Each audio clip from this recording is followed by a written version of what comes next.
예, 찬양 감사합니다.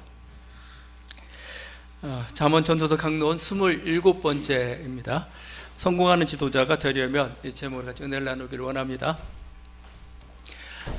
잠언 말씀은 31장까지 있지만 이걸 솔로몬이 한 번에 쓴 게 아닙니다.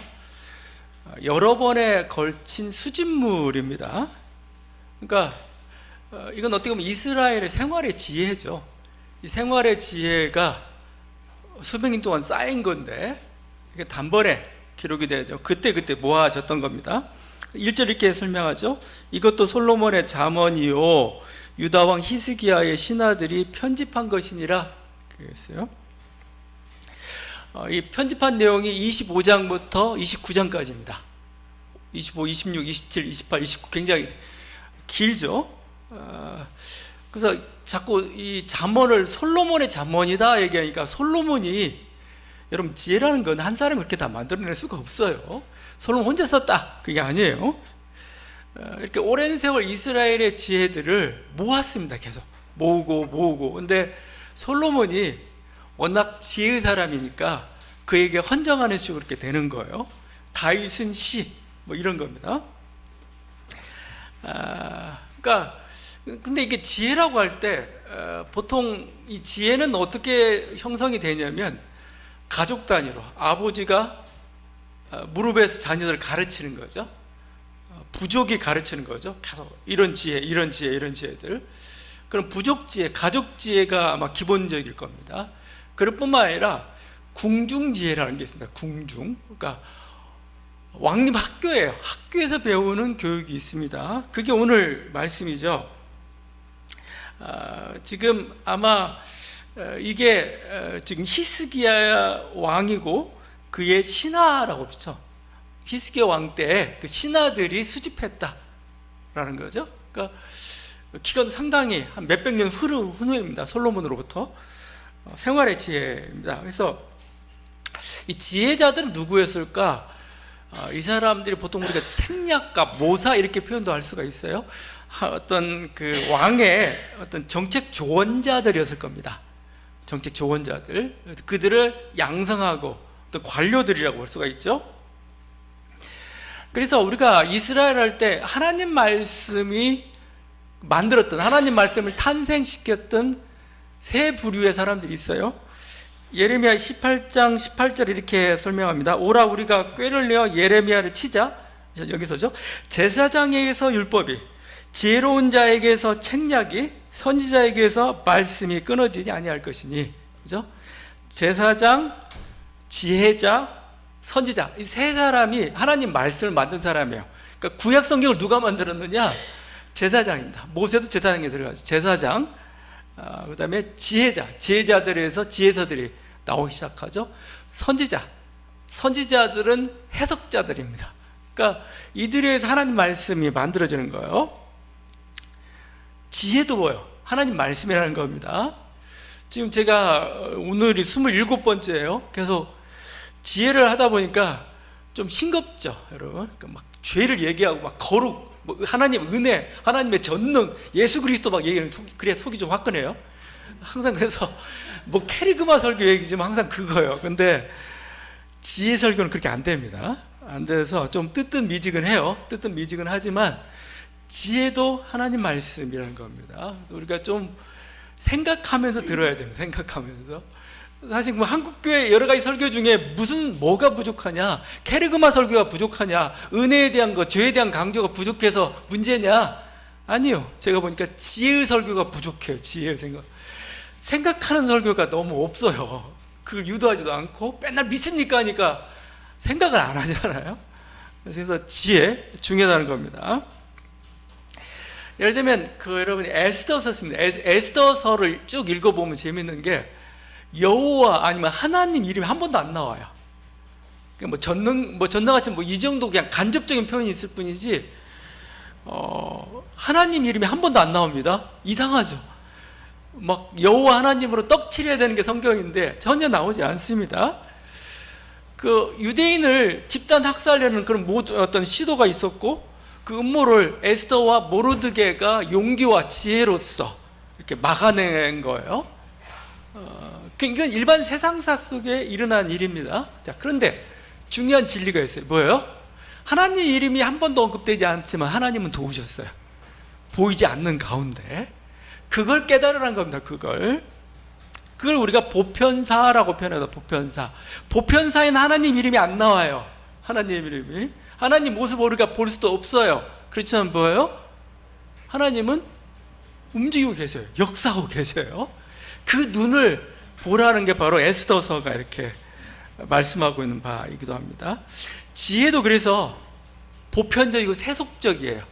아이고 왜 이렇게 세속적이야? 뭔가 여기서 무슨 신앙의 진리가 하나도 없어? 아니에요. 신앙의 진리가 있어요. 하나님이 이렇게 세상을 이끌어가고 계세요. 세상 사람들은 이렇게 하나님의 어떤 그 섭리를 이해하고 있어요.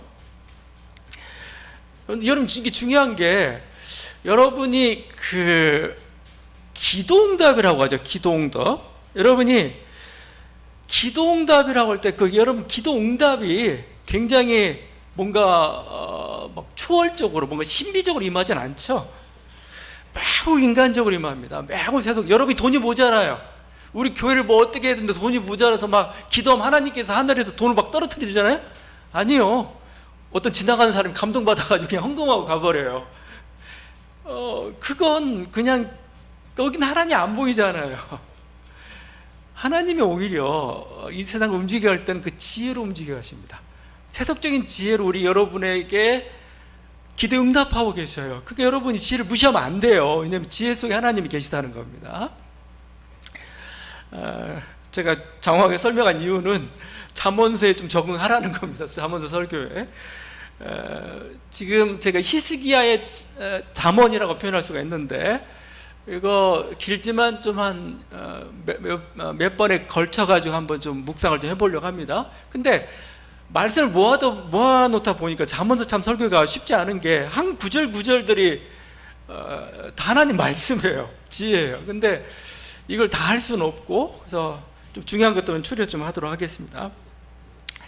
1절부터 7절까지인데 오늘 읽은 말씀이 여기는 그야말로 궁중지혜죠. 신하들이 이렇게 수집을 했다고 했으니까 전형적인 궁중지혜입니다. 그래서 첫 번째 나오는 게 왕이란 무엇인가요? 왕이란 어떤 존재인가? 이런 거죠. 물론 이제 옛날 절대왕정 시대는 지나갔죠. 지금은 민주주의 체제지만 그래도 통치 원리라는 거. 여러분 대부분 왕은 아니고 대부분 신하로 살고 있잖아요. 신하가 어떻게 살아가야 되는 처세술을 잘 가르쳐주고 있습니다. 첫 번째가 저기 2절에 나와 있죠. 왕은 어떤 존재냐? 왕이 해야 될 일은 뭐냐가 2절에 나와 있어요. 이를 숨기는 것은 하나님의 영화요, 이를 살피는 것은 왕의 영화니라. 말이 좀 어려운데 여러분 이해할 수 있어요? 이를 숨기는 건 하나님의 영화요. 우리 인생이란 게 그래요. 우리가 생각대로 안 돌아가요. 하나님 말씀대로 안 돌아간 것처럼 보여요. 어쩔 때는 불의가 성행하는 것 같고 정의가 시행되지 않는 것 같아요. 하나님 나를 사랑하는 것 같은데 내 인생은 꼬일 때가 많아요. 잘 안 풀릴 때가 많고 막 그래요. 분명히 뭔가 하나님 뜻이 있는 것 같은데 잘 모르겠어요. 그리고 어느 순간에 보게 되면 내가 복을 받게 되는데 이 복이 내 노력대로만 된 것 같지는 않아요. 세상 사람은 그래서 운을 중요시 여기죠. 운명이라고도 표현도 하고 그렇죠. 그게 사실은 뭐요? 결국은 하나님이 숨기는 거예요. 우리 하나님의 일이라는 건 정말 숨기는 겁니다. 잘 알 수가 없어요. 이게 명확히 뜻이 드러나지 않아요. 하나님 심주. 그래서 이사야 선지자는 하나님을 뭐라고 표현하냐면 하나님은 감추시는 하나님이라고. 감추시는 하나님. 분명히 이스라엘 향한 사랑은 알겠는데 이게 자기 생각대로 진행이 안 돼요. 뭔가 시간도 안 맞아요. 그래서 그때 나오는 표현이 감추시는 하나님입니다. 하나님은 이렇게 법칙대로 돌아가지 않기 때문에 그래서 무서운 거예요. 두려운 겁니다. 하나님의 신이 왜 두려워요? 예측이 안 돼요. 우상의 체제는 예측하는 체제입니다. 신을 예측이 가능해요. 내가 이만큼 헌신하고 내가 이만큼 이렇게 해주면 신이 나에게 복을 줘. 이런 어떤 예측 가능한 체계죠. 근데 여호와 하나님은 그런 분이 아니에요. 예측할 수가 없어요. 내가 열심히 노력하고 헌신한다고 해서 복이 그대로 오지 않는 부분이 아니에요. 그래서 두려운 분입니다. 항상 조심스러워요. 겸손함이 필요하기도 하고, 항상 겸비가 왜 필요하느냐? 하나님을 예측할 수 없기 때문에 그래요. 항상 조심하고 있어야 돼요. 저분의 심기를 건드리면 안 되죠. 자, 근데 왕은 뭐냐? 왕은 신이 아니에요. 왕은 신이 아니면 왕은 뭐냐? 이를 살피는 게 왕의 영화입니다. 하나님은 감추시는데 왕이란 존재는 뭐 리더죠, 리더. 머리와 같은 존재인데 어떤 조직도 마찬가지입니다. 왕이 해야 될 일은 수를 내는 거예요. 수를. 계획이 나와야 돼요. 계획이. 위기를 돌파해야 됩니다. 그러니까 왕의 역할은 기우제를 지내는 사람이 왕이 하는 일이 아니에요. 관계수를 만들어내는 게, 그래서 가뭄을 대비해야 되는 게 왕이 해야 돼. 그 일이에요. 일을 살펴야 됩니다. 그게 지도자예요. 그게 바람을 탓하는 사람이 왕이 아니에요. 왕은 뭐예요? 바람을 이용하는 사람입니다. 안 되면 바람을 극복해야 됩니다. 이게 왕이 해야 될 일입니다. 왕은 기도하는 사람이 아니에요. 왕은 짧게만 기도하면 돼요. 대표 기도하면 돼요. 왕은 오랜 시간 기도할 필요 없어요. 왕은 뭐예요? 행동해야 되는 사람입니다. 하나님도 이랬겠다 생각하고 이렇게 행동해야 되는 사람이 왕이지, 기도하는 사람이 왕이 아니에요. 그래서 열심히 기도하는 대통령, 열심히 기도하는 왕을 가지고 있으면 그 민족은 불행한 민족입니다. 그 민족은 망하기 쉬워요. 왕은 그런 직책이 아닙니다. 행동해야 하고 계획하는 사람입니다. 현실을 탓하는 사람이 아니고 미래를 예측하고 계획해야 돼요. 이런 상황이 이런 일이 자꾸 발생하니까 앞으로도 이걸 막기 위해서 어떻게 해야 되겠다. 그래서 점이나 운에 그 운명을 맡기는 그런 지도자가 있다면 그 조직은 굉장히 불행합니다. 결정적인 걸 해야 되는데 그걸 점집에 가서 물어보는 이 지도자는 정말, 그런 조직을 가지고 있다면 굉장히 그 조직은 불행해. 요행수가 맞을 수도 있어요. 그러나 그런 지도자는 책임을 안 져요. 결국은 힘듭니다. 리더는 결국해서 낚시를 막 던지는 사람이에요. 되든 안 되든 막 던집니다. 던지는 사람이 고기를 낚아요. 낚시도 안 던지고 맨날 부르고 기도하고 있으면 고기 못 잡아요. 고기가 언제 튀어와가지고 배에 떨어지기 전까지 기다리는 사람은 안 되죠. 어떻게든 낚시를 들여와야 됩니다. 그래서 하나님은 숨기는 방식으로 영광을 받습니다. 두려움이죠. 왕은 뭐예요? 일을 통해서 영광을 받는 사람입니다. 그게 지도자가 해야 돼. 지도자는 그래서 하늘을 탓하면 안 돼요. 지도자는 답을 찾아내야 됩니다. 오류가 날지라도 답을, 그게 지도자라고 할 수 있겠죠. 3절에서는 이렇게 얘기합니다. 하늘의 높음과 땅의 깊음 같이 왕의 마음은 헤아릴 수 없는, 여기 또 다른 얘기가 나와요. 마치 왕도 신처럼 뭔가 그 마음을 헤아릴 수 없다. 이건 다른 의도입니다. 아마 여기에는 그 옛날 절대 왕조 시대에 그게 좀 흔적이 좀 남아 있는 것 같아요. 막 왕은 그 마음의 어떤 자기의 목적이나 이런 게 있죠. 심기 같은 게 있죠. 그걸 잘 헤아려야 됩니다. 신하들을 향한 경고입니다. 경고. 그죠? 저 왕이 어떤 의도를 가지고 있는가, 어떤 마음을 가지고 있는가를 헤아려야 됩니다. 거기에 맞춰서 행해야 되고, 만약에 그게 맞지 않다면 조심스럽게 행해야 됩니다. 눈치 보면서 행해야 됩니다. 그러니까 왕은 겉으로 드러난 말이 중요한 게 아니고 마음이 중요합니다. 오히려 마음을 헤아려야 출세할 수가 있어요. 성공할 수가 있고, 만약에 왕의 마음을 헤아리지 못하고 그냥 멍청하게 그냥 말만 듣고 행동하다는 곧 죽습니다. 곧 퇴출당합니다. 마음을 잘 봐야 되죠. 하여튼 절대 왕정 시대는 그랬어요. 그게 좀 필요했던 거고. 그런데 현대 사회는 민주주의 사회죠. 그러니까 더 이상 이렇게 눈치 보고 뭐 심기를 살피고 그럴 필요는 없습니다. 근데 그래도 그 원리는 좀 통용이 돼요. 어떤 거냐? 지도자가, 리더가 자기 마음을 솔직하게 드러내지 못하면 그 조직이 위험합니다. 왜냐하면 조직이 눈치를 살펴요. 그래서 왕의 뜻이 뭐야? 우리 사장의 뜻이 뭐야? 대통령의 뜻이 뭐야? 이러고 있는 조직은 굉장히 위험합니다. 그게 명확히 나와야 되지. 명확히가 가지 않죠. 이런 리더십을 음모가적 리더십이라고 합니다. 음모가적입니다. 뭔가 마음에 뭔가 계획이 있어야 안 드러내요. 그러니까 이건 다 통치술로 필요할 때도 있어요. 통치술. 노무현 대통령은 굉장히 투명한 정치 지도자였던 것 같아요. 그래서 이용당했어요. 정치가는 뭔가 감추는 것도 필요하고, 나는 네 생각대로만 되지 않아, 이걸 보여줘야 두려워해요. 그건 약간 통치술로서 필요합니다. 통치술일 뿐이에요. 그거 항상 그렇게 되면 안 됩니다. 이렇게 마음과 행동이 일치되도록, 마음과 말이 일치가 되도록 해줘야 거기서 신뢰성이 생겨요. 그래야 조직이 돌아가는 거예요. 조그만 공동체면 뭐 신기하겠지만 큰 거대한 조직인데 이 조직의 뜻을 모르면, 행동 방향을 어떻게 아래쪽 움직이겠어요? 일사불란하게 못 움직여요. 그래서 우리가 가치라는 게 왜 이렇게 중요한지 아세요? 가치는 뭐예요? 지도자가 자기 생각을 분명히 드러낸 거고, 그 방향을 향해서 모든 조직이 움직이겠다는 겁니다. 일사불란하게 움직일 수가 있어요. 가치가 있으면. 근데 그 조직 왕의 뜻이라는 그 가치가 안 드러나면 할 수가 없어요.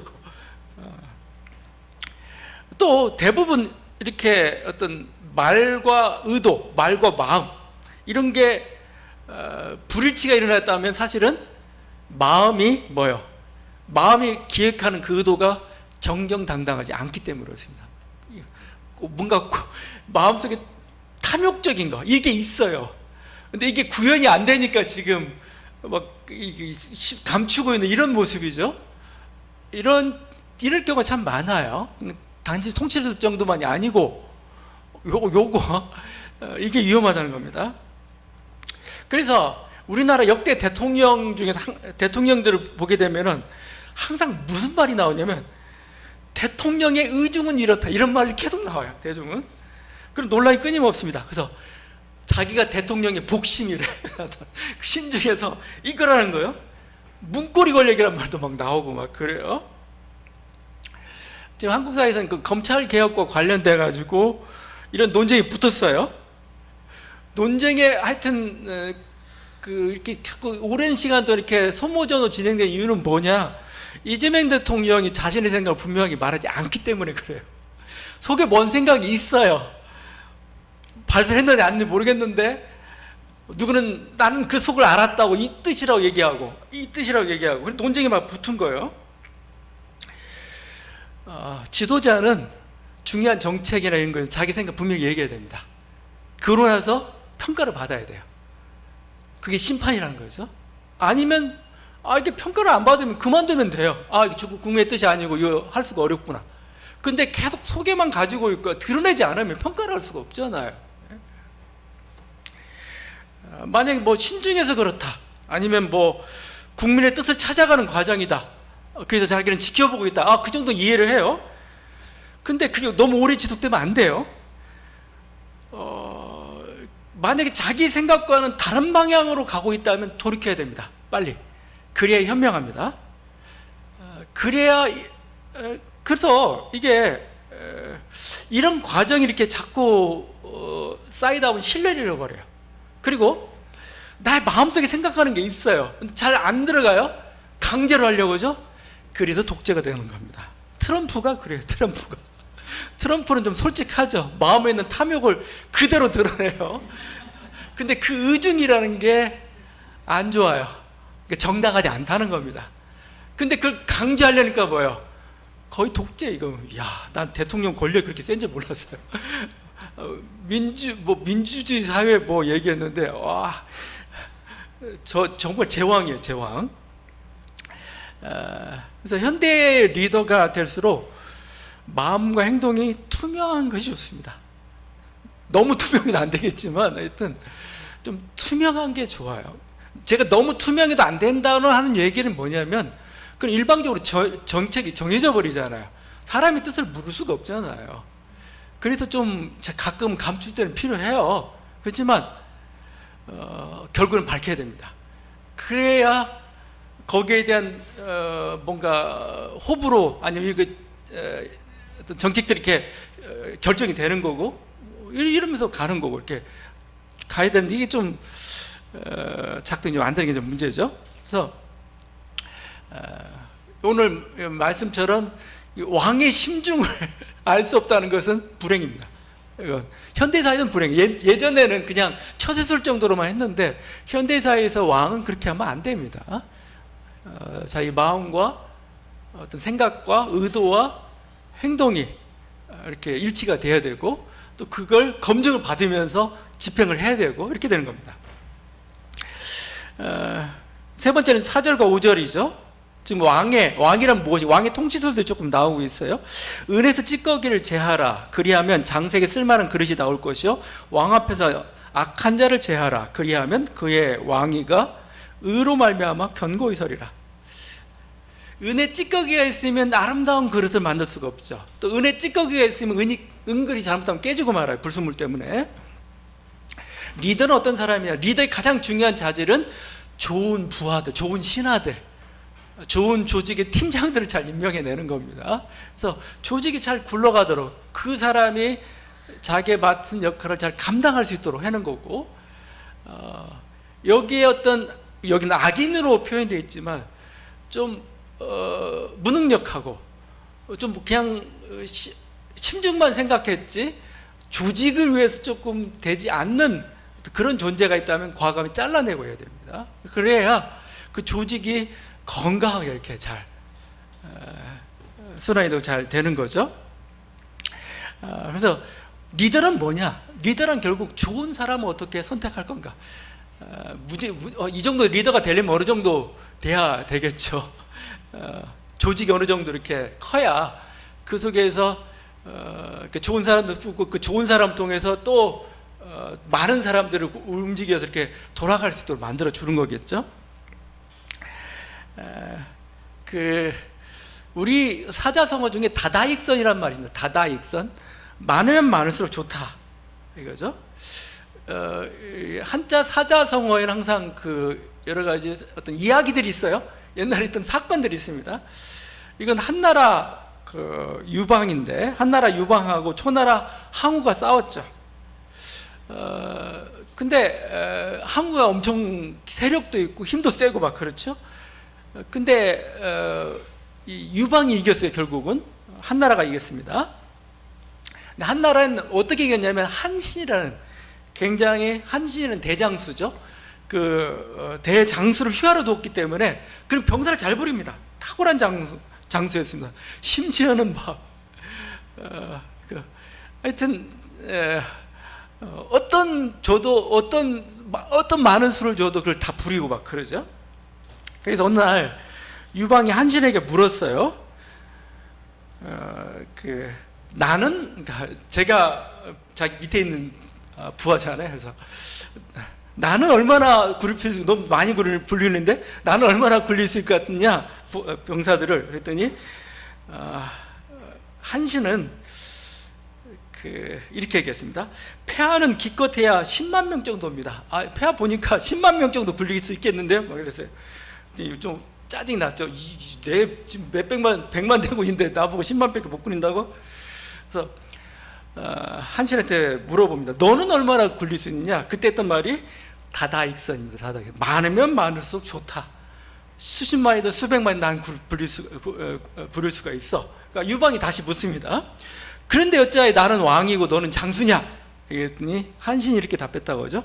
폐하여, 당신이 거느리는 10만 명은 군병이 아니라 장수들입니다. 그렇죠? 왕은 병사를 상대하는 사람이 아니에요. 왕은 장군들을 상대하는 사람입니다. 그들을 잘 굴리고 그들이 잘 일할 수 있도록 만들어주면 그 장군들이 병사를 굴리는 거죠. 결국 유방은 한신을 잘 중용을 했습니다. 결국 초나라 항우를 이기고 천하를 통일했던 겁니다. 이게 하나의 이야기지만 결국 하나의 사건이죠. 하지만 결국은 리더란 어떤 사람이야? 좋은 사람을 선택하는 사람, 좋은 사람을 볼 수 있는 그 눈을 가진, 그리고 악인이 누군지를 알고 악인을 제어할 수 있는 그 눈을 가지고 있으면 됩니다. 그들이 지도자가 되고 그래야 그 조직이 참 괜찮은 조직 이렇게 될 수가 있어요. 근데 리더가 자질이 부족하면은 유능한 인재를 알아보지 못합니다. 오히려 질투예요. 그러니까 그 부하나 어떤 그 조직의 어떤 그 밑에 팀원들의 공을 자기 것으로 이렇게 하려는 경우가 참 많아요. 결국 이게 팀원이나 사람을 세워주면은 자기가 빛나는 거거든요. 근데 그게 잘 안 돼요. 담임 목사들도 마찬가지입니다. 담임 목사가 제일 기분 나쁜 애가 누군지 아세요? 설교 잘하는 부목사. 제가 옛날부터 얼마나 많이 들었는지. 저기 설교를 잘해가지고 막 그래요. 그래서 지금 이제 대학 사회도 그런 얘기예요. 대학 사회에서 교수를 가장 좋은 인재를 뽑아야 되는데 만약에 B급 교수를 뽑아놨어요. 그러면 그 조직 망합니다. 왜 망하냐면은 B급 교수는 다른 이제 후임을 뽑을 때 A급을 안 뽑아요. 왜? 좀 질투나 가지고 못해요. 어떻게 보면 같은 B급이나 같은 C급을 뽑아요. 그러니까 조직이 자꾸 안 좋아져 이렇게. 그러니까 서서히 조직이 막 죽어가는 거죠. 그래서 어떤 한 공동체가 있는데 공동체 주변에 어떤 리더 주변에 어떤 사람들이 모여 있는가를 보면은 그 리더를 알 수가 있어요. 저 리더는 글렀다, 안 된다. 그렇게 좋은 사람들 뽑아야 하나의 조직이랄지 그것들이 잘 굴러갈 수가 있고 그런 거죠. 마지막은 6절과 7절입니다. 6절과 7절은 어떻게 보면 왕의 모습이 아니라 신하의 처세죠. 신하의 왕 앞에서 스스로 높은 채 하지 말며 대인들의 자리에 서지 말라. 이는 사람이 내게 이리로 올라오라고 말하는 것이 내 눈에 보이는 귀인 앞에서 저리로 내려가라고 말하는 것보다 나음이니라. 이 말씀은 많이 들어본 말씀이죠. 예수님이 비유죠. 잔치 상석에 앉지 말라 이거죠. 잔치 상석에 앉아 있다가 그 주인이 더 높은 사람이 와가지고 아래로 이렇게 밀려날까, 그럼 부끄럽게 된다. 오히려 낮은 자리에 있어라. 그래서 높이 올리면은 너 왜 낮은 자리에 있어? 높이 올라. 이렇게 되면은 오히려 자기가 영화롭게 된다. 명예가 높아진다. 잔치 비유죠. 상석의 비유인데, 잔치 상석의 비유인데 예수님 그러면 이렇게 말씀하셨어요. 무릇 자기를 높이는 자는 낮아지고 자기를 낮추는 자는 높아지리라. 자기를 낮춰라, 높아진다. 자기를 높이는 자는 낮아진다. 이거 굉장히 우리가 진리라는 겁니다. 영적 진리, 신앙의 교훈 이렇게 주어지고 있죠. 오늘 잠언 말씀과 유사합니다. 자, 근데 예수님의 비유나 사도 바울도 나중에 보면 사도 바울도 그랬지만 잠언서에도 가끔 인용을 많이 해요. 이 지혜인데 어떻게 인용을 할까? 여러분, 이 생활의 지혜라는 게 굉장히 중요합니다. 예수님의 비유가 대단한 게 뭘까라고 봤을 때 생활의 지혜를 가지고 영적 진리를 전해줘요. 이게. 그래서 이게 굉장히 비유가 항상 그래서 우리들에게 오래 남고 뭔가 이해도 잘 되고 막 그런 거죠. 여러분이 유대교를 보다 보면 유대교는 우리가 구약 성경을 가지고 있잖아요. 같은 구약을 씁니다.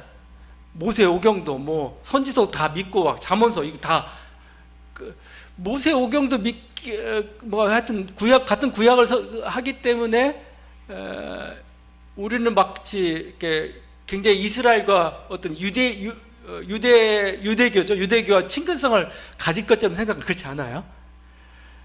이들이 이 토라라는 것을 많이 해석합니다. 토라라는 걸 계속 해석을 해요. 그래서 어떤 얘기까지 하냐면 토라는 뭐냐면 어느 시대나 어느 상황에도 항상 우리에게 정확한 말씀을 준다까지 얘기를 해요. 어떻게 하느냐? 해석을 통해서 하는 겁니다. 자, 그런데 그래서 만들어진 게 탈무드라는 거 놀라운 그 책이에요. 근데 제가 탈무드나 뭐 이런 것들 보다 보니까 느낀 게 뭐냐면 거기 이렇게 말씀을 해석할 때 말씀을 해석하는데도 원칙이 있어요. 만약에 토라를 해석하는데 이해가 잘 안 돼요.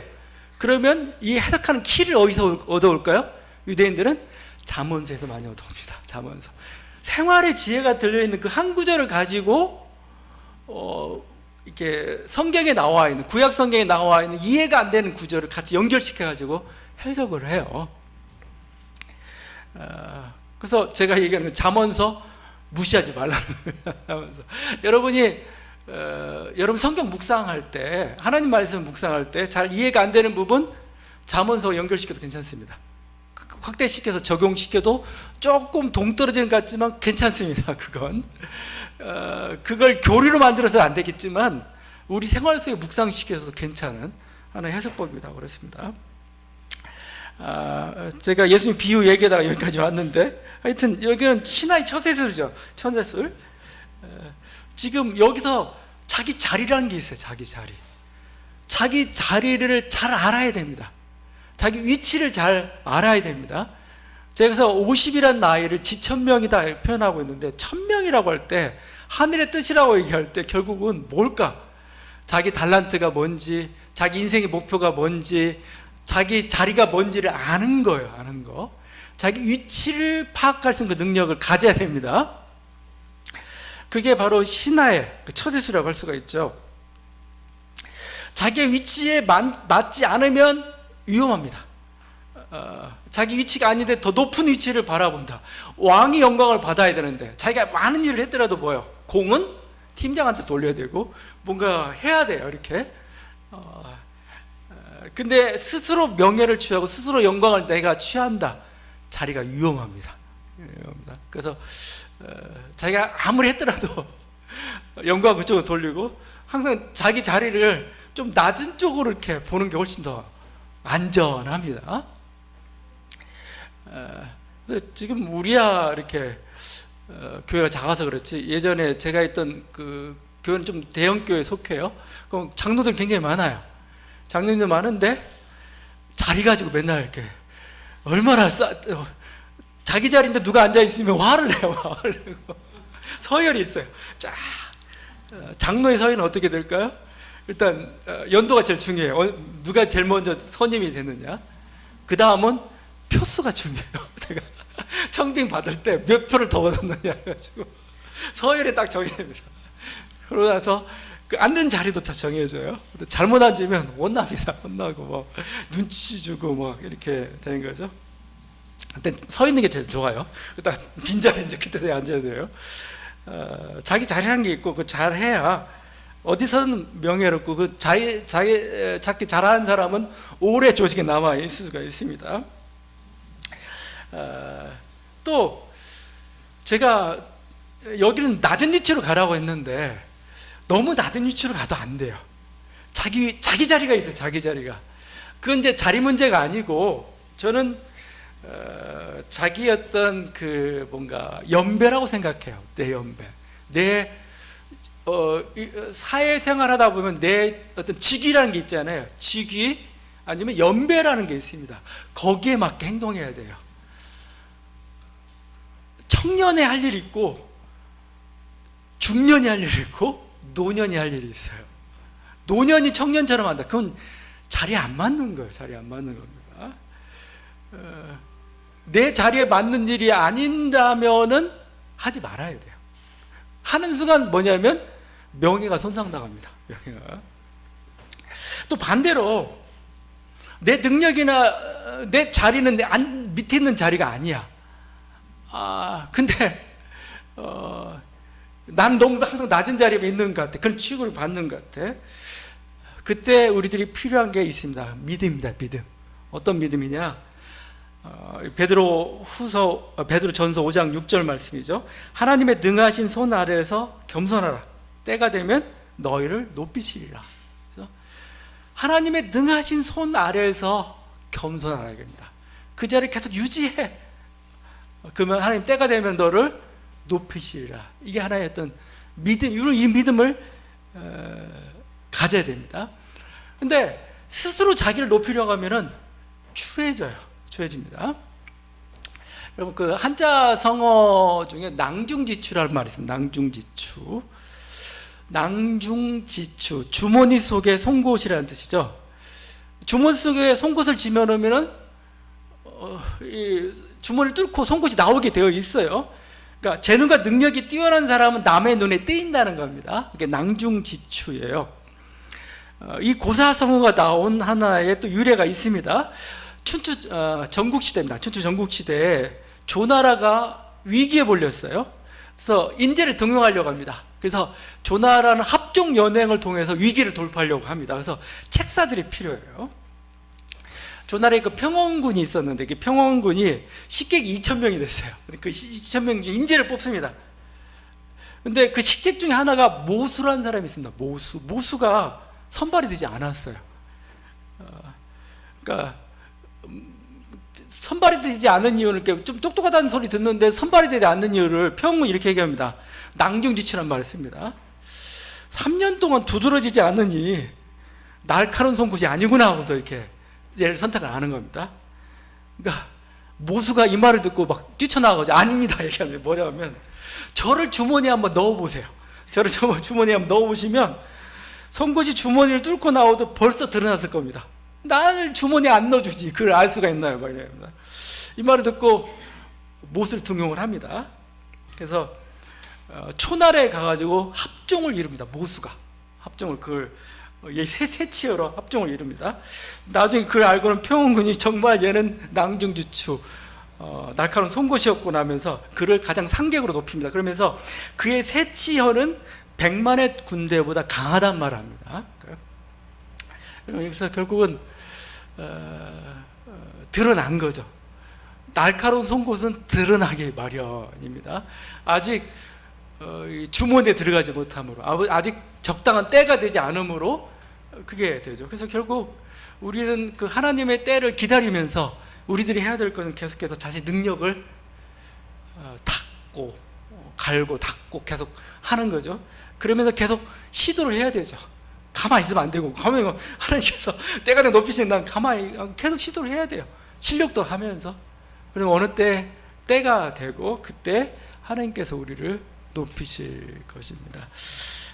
다시 한번 우리가 우리 삶 속에서 우리는 어느 순간은 리더로 부르심을 받을 때가 있고 어느 때는 신하의 어떤 조직원의 단계를 거쳐야 될 때가 있어요. 거기에 따른 그 지혜들이 있습니다. 이 지혜를 통해서 인생을 성공적으로 사는 저와 여러분들 간절히 바랍니다. 기도하시겠습니다.